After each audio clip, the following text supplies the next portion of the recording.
Assalamualaikum warahmatullahi wabarakatuh. Bagaimana kabarnya teman-teman semua? Semoga selalu dalam keadaan sehat walafiat, tidak kekurangan satu apapun. Nah, di video kali ini kita akan bahas tentang TWK ya teman-teman. Semoga teman-teman yang hari ini submit itu dilancarkan. Nah, kita langsung saja ke soal yang pertama. Soal yang pertama. Suatu peraturan yang dianggap sebagai sebagai suara hati manusia, aturan hidup tentang perilaku baik dan buruk berdasarkan kebenaran dan keadilan disebut ya. Silakan teman-teman. A. Ada norma agama, B. Norma kesusilaan, C. Norma kesopanan, D. Norma keadilan, E. Norma hukum. Oke, jawaban yang benar adalah norma kesusilaan yang B ya teman-teman. Yang B.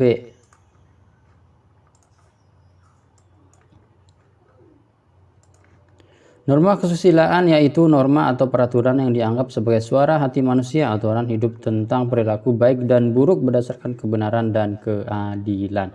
Nah, jadi itu jawabannya untuk yang nomor 1. Kemudian soal nomor 2. Monarkisme merupakan paham di mana kerajaan merupakan sumber utama dari kesejahteraan negara. Negara yang menerapkan ideologi ini adalah titik. A. Amerika Serikat, B. Australia, C. Brunei Darussalam, D. Rusia, E. Jerman. Oke, jadi jawabannya adalah yang benar C. Monarkisme merupakan pemahaman di mana kerajaan merupakan sumber utama dari kesejahteraan negaranya. Saat ini masih ada banyak negara yang menganut paham monarki, diantaranya adalah Brunei, Arab Saudi, dan lainnya. Jadi pusat kekuasaan tertinggi adalah raja yang memerintah dan segenap keturunannya. Jadi jawabannya adalah yang C. Kemudian yang nomor 3. Secara harfiah Pancasila itu diartikan. Nah, soal seperti ini sering membingungkan teman-teman, dan ini sering keluar di soal SKD. Jadi teman-teman harus memahami lagi ya terkait dengan Pancasila. Secara harfiah Pancasila itu diartikan A. 5 pedoman kebangsaan, B. dasar yang memiliki 5 unsur, C. 5 komponen penting, D. 5 unsur hidup manusia, E. falsafah yang memiliki 5 pedoman negara. Nah, kita cek apa yang benar. Jawaban yang benar adalah B. Dasar yang memiliki unsur.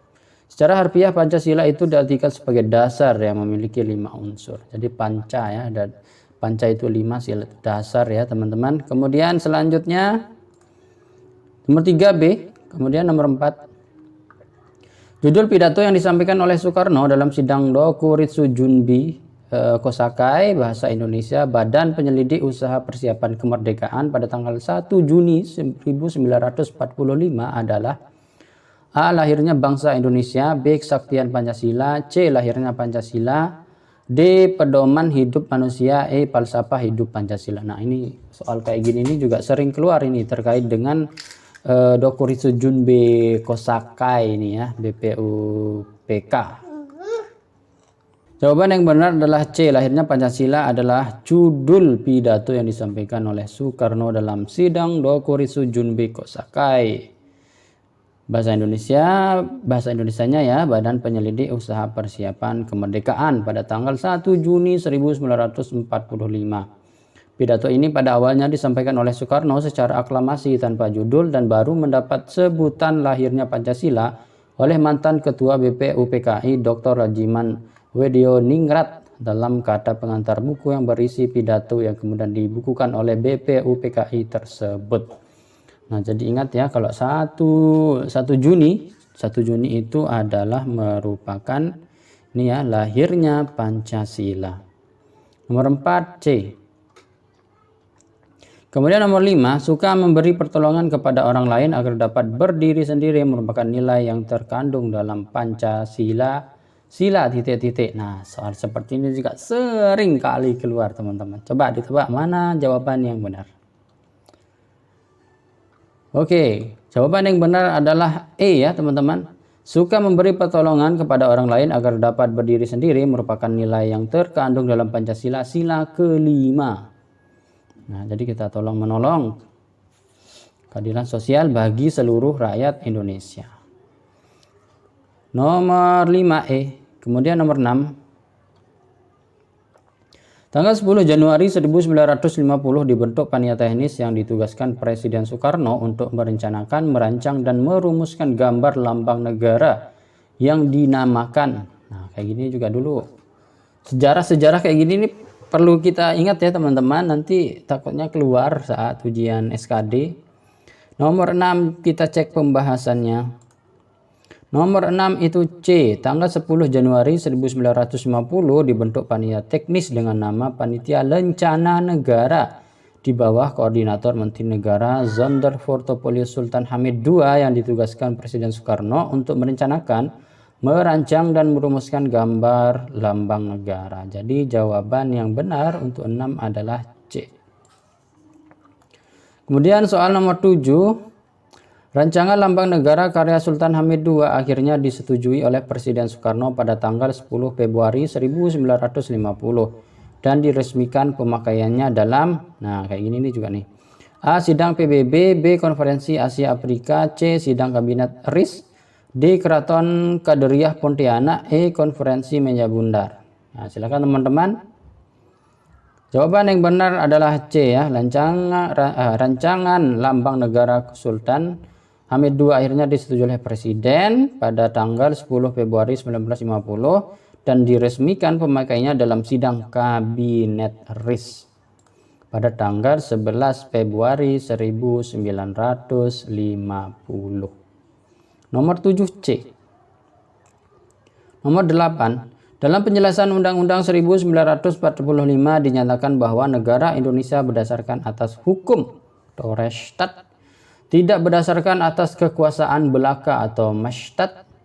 Oleh karena itu, negara dalam menjalankan aktivitasnya harus A. Berdasarkan pemerintah, B. Berdasarkan hukum, C. Mengacu pada kebutuhan, D. Merujuk pada kepentingan, E. Menuruti keinginan penguasa. Nah, jawaban yang benar untuk nomor 8 adalah B. Berdasarkan hukum. Ya, memang kalau hukum ya berdasarkan hukum ya. Teman-teman, bukan berdasarkan kepentingan, terlebih lagi berdasarkan keinginan penguasa. Nah, jadi nanti di logika aja. Kalau misalkan udah mandak ya seperti ini kan berdasarkan pemerintah, berarti ini kan penguasa. Kemudian yang mengacu pada kebutuhan, nah berarti ini kan berdasarkan request. Misalkan ada pengusaha pengen hukum seperti ini, itu kan tidak boleh. Kemudian merujuk pada kepentingan ya sama aja, menuruti keinginan penguasa. Jadi yang paling benar itu adalah yang nomor B, pilihan B untuk nomor 8. Kemudian nomor 9, segala sesuatu permasalahan yang terjadi dan menyangkut pidana harus diselesaikan secara hukum. Hal ini sesuai dengan pasal UUD 1945. Jawaban yang benar adalah C, pasal 1 ayat 3, negara Indonesia adalah negara hukum. Nah, jadi ingat ya teman-teman, ini nih pasal yang pertama ayat yang ketiga itu adalah negara Indonesia adalah negara hukum. Jadi semuanya harus diselesaikan secara hukum. Nomor 9 C. Nomor 10, terbentuknya negara melalui adanya kelebihan dan dominasi seorang atas orang lain. Pemahaman itu merupakan intisari dari A. Perjanjian, B. Teori pemerintahan, C. Teori politik, D. Teori yuridis, E. Teori kekuasaan. Kita cek pembahasannya. Jawaban yang benar adalah E. Teori kekuasaan yang bersifat fisik, yaitu yang kuatlah yang berkuasa, atau ajaran yang dianut oleh Machiavelli. Nah, jadi jawaban untuk nomor 10 adalah E. Nah, itu dulu di video kali ini di part 1 TBK. Semoga nanti kita bisa terus update video-video selanjutnya. Terima kasih. Assalamualaikum warahmatullahi wabarakatuh.